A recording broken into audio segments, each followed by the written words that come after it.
মেজদি, জ্ঞানদা নন্দিনী, আমার ভাসুর সত্যেন ঠাকুরের স্ত্রী। যেমন অপরূপ সুন্দরী, তেমনই মনোরম তার রুচি, কথাবার্তায় হোক বা পোশাক আশাকে। মেজদি ছিলেন সবার থেকে আলাদা।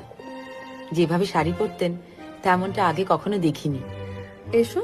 পশ্চিমে অভিজাত ভদ্র স্ত্রী লোকেরা নাকি এভাবেই শাড়ি পরেন।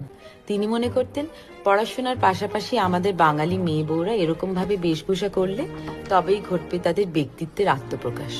কি দেখছো? আমাকে শিখিয়ে দেবে মেজদি? কি শেখাবো? অমন ভাবে শাড়ি পরতে কাউকে দেখিনি তো, আমিও পরবো। নিশ্চয়ই পড়বে, তুমি পড়বে, এবারে সবাই পড়বে, সব বাঙালি মেয়েরা পড়বে। It said, a century of prayers, such as I can, twice a word. I'll weep and sigh. Leaving so his service, follow you. So please, you entertain me.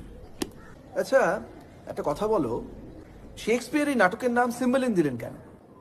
ইমোজিন রাখা উচিত ছিল বলছো? আলবাত, ইমোজিন তার বাবার ইচ্ছের বিরুদ্ধে পস্তমাসকে বিয়ে করে, এবং এই নাটকে সেই তো নায়িকা। আবার উল্টো থেকে দেখো, পস্তমাস যখন ইসরায়েলে যায়